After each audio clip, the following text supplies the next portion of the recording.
نواب today میں ایک بار پھر آپ کو خوش آمدید کہتے ہیں ناظرین. ہم وزیراعظم کے حوالے سے بات کر رہے ہیں اور وزیراعظم کے جواب نے آئین ہلا کر رکھ دیا, مسلم لیگ نون کا یہ کہنا ہے. اور دوسری جانب آئینی ماہرین کہہ رہے ہیں کہ وزیراعظم کو انتظامیہ کے سربراہ کی حیثیت سے خط لکھنے کے لیے کہا گیا تھا. جی, آئین بالادست ہے, پارلیمنٹ بالادست ہے یا عدلیہ بالادست ہے؟ دیکھیں, سپریم کورٹ نے کہا کہ سوئس عدالتوں کو خط لکھو, وزیر اعظم نے سپریم کورٹ کو خط لکھ دیا ہے. صحیح. لیکن کیا پہ خط تو لکھا ہے نا اس نے, یعنی عجیب و غریب اور بات. 24 صفحات پر مشتمل لکھا میں ہے. سمجھتا ہوں کہ وزیر اعظم کی ایک بات جو ہے وہ باہر سمجھ میں آتی ہے. یہ میرے لیے حیرت کی بات ہے, کیونکہ میں نہیں سمجھتا کہ وزیر اعظم کبھی ایسا بیان دے سکتا ہے جو قابل فہم ہو. صحیح. وہ کہتا ہے کہ مجھے اگر آپ جیل بھیج دیں گے تو دوسرا وزیر اعظم پیپلز پارٹی کو ہوگا, اس سے جیل بھیجیں گے, تیسرا وزیر اعظم آئے گا وہ بھی پیپلز پارٹی کو. دیکھیں نا, میں سمجھتا ہوں بڑے ادب سے کہ عدالت بھی جو کچھ کر رہی ہے تو یہ کیا عدالتی معاملات ہیں. دیکھیں, پہلے ان کو استثناء کا فیصلہ کرنا چاہیے تھا, ایمونٹی کا. اچھا, انہوں نے یہ فیصلہ دے دیا. اب یہ اس فیصلہ دینے کے بعد پھنسے ہوئے ہیں کہ فیصلہ تو دے بیٹھے ہیں یہ, اب نہ آگے جا سکتے ہیں نہ پیچھے جا سکتے ہیں. ان کو پہلے آئین کی جو سپریم حیثیت ہے اس کا اقرار کرنا چاہیے تھا, پہلے استثناء کا فیصلہ ہوتا اور پھر یہ بات ہوتی. تو میں سمجھتا ہوں اچھا پھر اب کیا ہے؟ اب الزام یہ ہے کہ عدالت کو یہ فیصلہ کرنا ہے کہ اس کا مستقبل کیا ہے. عدالت کو فیصلہ, جی, عدالت کو فیصلہ کرنا ہے. اگر اس بیان کے بعد بھی, وزیر اعظم کے بیان کے بعد بھی عدالت جو ہے وہ گو میں رہتی ہے, وہ فیصلہ نہیں کرتی ہے, وہ تاریخ دیتی چلی جاتی ہے, تو پھر میں سمجھتا ہوں کہ ہماری تاریخ جو ہے اس کو برباد ہونے سے کوئی نہیں بچا سکے. وزیر اعظم کے وکیل اعتزاز احسن صاحب ہیں, آپ سمجھتے ہیں کہ انہیں پوائنٹس بتائے ہوں گے جی آپ ججز پہ اعتراض کر دیں, آپ یہ اعتراض کر دیں, آپ وہ اعتراض کر دیں, مزید ٹال موٹ کی پالیسی اپنا معلوم لیں. ہے, اور میرے جو قارئین ہیں میرے کالموں کے وہ جانتے ہیں کہ میں اعتزاز کا تو پہلے دن سے خلاف ہوں. اس نے وکلاء کو برباد کیا, اور پتہ نہیں جج جو ہے وہ کس طرح بحال ہو گیا. کیونکہ میرا یہ خیال ہے, میں غلط بھی ہو سکتا ہوں, میرا خیال ہے کہ اعتزاز نہیں چاہتے تھے کہ چیف جسٹس بحال ہو. اب وہ چیف جسٹس کے خلاف تحریک چلا رہا ہے. پہلے اس نے چیف جسٹس کے لیے تحریک چلائی, اب وہ چیف جسٹس کے خلاف تحریک چلا رہا ہے. جس عدلیہ کی آزادی کی بات کرتے ہیں اس کی آزادی کو خود چھیننے کے لیے اب وزیر اعظم کا ساتھ دے رہے ہیں. جا دیکھیں, یہ عجیب و غریب بات ہے کہ جو اعتزاز کر رہا ہے. مجھے بہت افسوس ہے کہ اعتزاز نہ تو وکیل بن سکا نہ تو لیڈر بن سکا, وہ کچھ بھی نہیں بن سکا. سینیٹر بن گئے ڈاکٹر. سینیٹر, ہاں بڑی اچھی بات کی, سینیٹر بن گئے. یہ قیمت ہے اس کی, ہمیں یہ امید نہیں تھی کہ یہ قیمت. یہ وہ آدمی ہے جس نے سکھوں کی جو آزادی پسند سکھ تھے ان کی فہرست جو تھی وہ بھی پہنچائی تھی. بینظیر صاحبہ کے دور میں بڑا کارنامہ سر انجام دیا تھا, وزارت میں تھے. بینظیر کے دور میں یہ کیا تھا, اب گیلانی کے دور میں نہ جانے کیا کرے گا, کیونکہ یہ سینیٹر تو گیلانی کے دور میں حسین حقانی صاحب جو کر رہے ہیں. نہیں, حسین کا معاملہ الگ ہے, لیکن میں سمجھتا ہوں کہ اعتزاز کا معاملہ زیادہ خطرناک ہے. اس کو آپ دیکھیں کہ یہ کیا ہے. اچھا, اب وکلاء بٹ گئے ہیں, پہلے وکلاء ایک تھے چیف جسٹس کے لیے, اب وکلاء بٹ گئے ہیں. اب وکلاء کا ایک گروپ جو ہے وہ اعتزاز کا ساتھ دے گا, اور ایسا بگاڑ پیدا ہوگا اس ملک میں کہ جس کا آپ اندازہ نہیں کر سکتے. مجھے اس بات کا میں جو آپ کہہ رہا ہوں کہ عدالت نے اپنے مستقبل کا فیصلہ کرنا ہے. اگر پہلے دن سے یہ توہین عدالت کا معاملہ جو ہے وہ طے ہو چکا ہوتا, کچھ وزیروں کو سزا دے دی گئی ہوتی, تو کبھی یہ توہین عدالت کی بات نہ ہوتی. ڈاکٹر صاحب, آپ نے فرمایا کہ وکلا بڑھ گئے, لیکن عوام تو آپ سمجھتے ہیں کہ آپ آج بھی عدلیہ کی پشت پر کھڑے ہیں. نہیں, دیکھیں نا, عوام پشت پر کھڑے ہیں جو نہیں کھڑے, اس سے کیا فرق پڑتا ہے؟ کیا زرداری کے پشت پر بھی عوام ہے؟ وہ 4 سال سے بیٹھے ہوئے ہیں. وزیر اعظم گیلانی جو نالائق آدمی ہے, تمام لوگ سمجھتے ہیں آپ سروے کرا لیں, تمام لوگ جو ہیں ریفرنڈم کرا لیں اس بات پر, وہ متفق ہیں کہ یہ نالائق آدمی ہے, یہ نااہل آدمی ہے, یہ بزدل آدمی ہے. اور یہ عدالت کے سامنے اس کو کھڑا کیا ہے کس نے؟ اس نے کھڑا کیا ہے صدر دفتر نے. وہ ایک بچہ گر گیا تھا نا دریا میں, تو ایک سکھ نے چھلانگ لگا دی, وہ بچے کو باہر نکال لایا, تو لوگوں نے بڑی داد دی سکھ کو. تو سکھ بھی سکھ ہوتا ہے, انہوں نے کہا پہلے دسو مینوں دھکا کنے دیتا سی. تو یہ دیکھنا چاہیے کہ وزیر اعظم کو دھکا کس نے دیا ہے. دھکا تو جس نے دیا وہ سب کے سامنے ہے, اور ان کے تحفظ کے لیے محبت کا اظہار کر رہے ہیں. وزیر اعظم کو پکڑ کے کھڑا کیا گیا ہے عدالت کے سامنے, شیر کے سامنے. دیکھیں, زرداری صاحب تو ایوان صدر میں آرام سے بیٹھے ہوئے ہیں, پارلیمنٹ کے اجلاس میں انہوں نے تھپکی بھی دی, گیلانی صاحب ڈٹے رہے. اچھا, میں سمجھتا ہوں کہ یہ اس خطاب کی کوئی ضرورت نہیں تھی. اس خطاب میں کوئی بات زرداری صاحب نے نہیں کی ہے. یہ میں کالم لکھ کے اس پہ بات کریں گے, لیکن سپریم کورٹ آف پاکستان کے حوالے سے بات کریں گے, زیر سماعت کیسز کے حوالے سے, اور لاپتہ افراد کی بات کرتے ہیں. کئی بار کہہ چکے بغیر مقدمہ کسی کو گرفتار نہ کیا جائے, لاپتہ افراد کی بڑھتی تعداد کے آگے بند باندھنا ہوگا. جنگل کا بھی قانون ہوتا ہے، یہاں وہ بھی نہیں۔ سپریم کورٹ مقدمے کے بغیر شہریوں کی گرفتاری غیر آئینی، غیر قانونی ہے۔ اٹارنی جنرل عدالتی حکم تمام اداروں تک پہنچا دیں۔ عمر محمود کسی کیس میں مطلوب تھا تو قانون کے مطابق نمٹنا چاہیے تھا، حکومت بے بس کیوں ہے؟ چیف جسٹس آف پاکستان کے ریمارکس تمام خفیہ اداروں تک پہنچا دیے جائیں۔ سپریم کورٹ پاکستان نے یہ فرمایا کہ حکم کہ کسی کو بلا اجازت اور بغیر ایف آئی آر کاٹے گرفتار نہ کیا جائے۔ احتشام بھائی، میں بیٹے بھی ہوں، بھائی بھی ہوں، میں کوئی تجزیہ نگاروں کی طرح، تجزیہ کاروں کی طرح نہیں بولتا۔ اس میں ایک بات بڑی عجیب، اس میں پھر ادب میرے اندر جو ہے وہ ابلنا شروع ہو جاتا ہے کہ جنگل کا بھی قانون ہوتا ہے، یہ تو ٹھیک ہے، لیکن ہمارے جو قانون دان ہیں اور قانون ساز ہیں اور حکمران ہیں وہ کیا کر رہے ہیں؟ وہ جنگل میں منگل بنانے کی کوشش کر رہے ہیں۔ ایک ہوتا ہے جنگل میں منگل، اور منگل باغ کے علاقے کی عیاشی کے لیے جنگل میں منگل جو ہے کہ بادشاہ جس جگہ بھی جا کے بیٹھ جائے وہ دربار ہوتا ہے، وہ محل ہوتا ہے، وہ ایوان ہوتا ہے، تو یہ جنگل میں منگل بنا رہے ہیں۔ تو میرا خیال ہے کہ حکمران جو ہیں وہ بھی مانتے ہیں کہ جنگل کا قانون ہوتا ہے، جنگل کا تو ہوتا ہے بھائی، ہوتا رہے، بالکل صحیح بھائی ہم کو جنگل تو نہیں ہے، ہم بظاہر جنگل نہیں ہیں، بظاہر تو بباطن کیا ہے؟ بباطن وہی ہے کہ حکمران جو ہیں وہ جنگل میں منگل بنائے جا رہے ہیں۔ اور یہ صورتحال سپریم کورٹ کی میری سمجھ میں نہیں آتی کہ سپریم کورٹ تو فیصلہ ایک بار کیا کرتی ہے، ایک بار کہتی ہے کہ یہ ہونا چاہیے، سپریم کورٹ کو کیوں ضرورت محسوس ہوتی ہے بار بار کہنے کی؟ کئی بار کئی فیصلے ہیں، کئی معاملے ہیں جس کے بارے میں کئی بار سپریم کورٹ نے کہا ہے، تو کیا یہ توہین عدالت نہیں ہے؟ سپریم کورٹ خود توہین عدالت کر رہی ہے اپنی، یہ میں معافی کے ساتھ عرض کر رہا ہوں کہ سپریم کورٹ خود توہین عدالت کر رہی ہے، کیونکہ بالکل دیکھیں نا کئی بار کہنے کی کیا ضرورت ہے؟ سپریم کورٹ کو ایک بار کہنا چاہیے، اور میں بھی سمجھتا ہوں یہ کہ جو کہنے والے ہوتے ہیں وہ ایک بار کہا کرتے ہیں، دوسری بار نہیں کہا کرتے۔ سر وہ اس لیے کہ بار بار کہا جاتا ہے چونکہ ساری انتظامیہ حکومت کے انڈر ہے اور وہ سپریم کورٹ کا کہنا نہیں مانتے، لیکن پھر کرے کچھ، یا سپریم کورٹ بند کر دی جائے، سپریم کورٹ کو تالے لگا دیے جائیں۔ اگر سپریم کورٹ اپنے فیصلوں پر عمل درآمد نہیں کرا سکتی تو اس کو فیصلے کرنے کا کیا حق ہے؟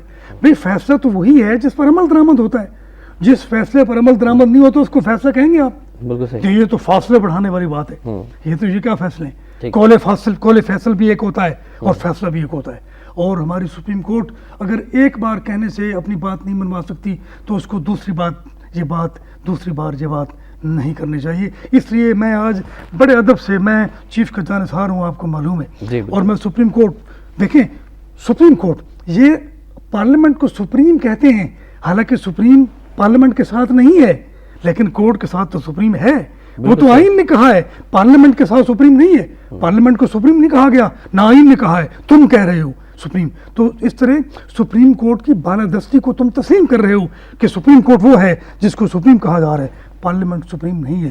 سپریم کیا ہے؟ سپریم تو اللہ کی ذات ہے۔ آپ سمجھتے ہیں کہ ایک اور تحریک چلانے کی ضرورت ہے سپریم کورٹ کے وقار کو بحال کرنے کے لیے اور حکومت کو مجبور کرنے کے لیے کہ وہ سپریم کورٹ کے پاکستان کے جو فیصلے ہیں ان پر عمل کرے؟ اور اب عوام باہر نکلے۔ میں تو کہتا ہوں شاید سپریم کورٹ کے خلاف تحریک چلنا شروع ہو جائے، یعنی جو احتجاج کر رہا ہے، یعنی احتجاج کا معاملہ بڑا عجب ہے۔ لوگوں نے کہا جی وہ انہوں 100 روپے فیس لی ہے، اور میں نے کہا یار سینٹ کا ٹکٹ بھی شامل کرو ساتھ، وہ تو کروڑوں روپے کا ہے، کیونکہ لوگ کروڑوں روپے کی رشوت دے کر سپریم کورٹ کے ممبر بنتے ہیں، بالکل ٹھیک، تو یہ بلا مقابل بن گئے۔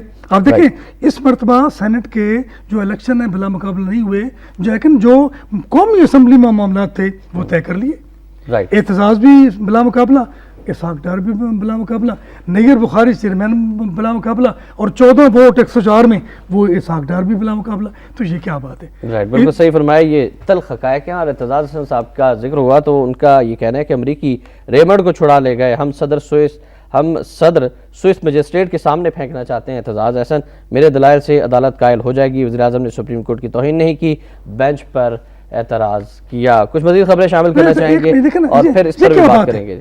ریمنڈ کو تو انتظامیہ نے بھیجا تھا، اس میں سپریم کورٹ نے تو نہیں بھیجا تھا، فیصلے سارے رلے ہوئے تھے، آرمی بھی، عدالت بھی، اور یہ اپوزیشن بھی، حکومت بھی، سب رلے ہوئے تھے، کیونکہ جہاں امریکہ کا معاملہ ہوتا ہے وہاں یہ ایک ہیں، وہ جرنیل ہوں، جج ہوں، سیاستدان ہوں، حکمران ہوں، اپوزیشن ہو، حکمران ہوں، کوئی بھی ہو، یہ رلے ہوئے ہیں۔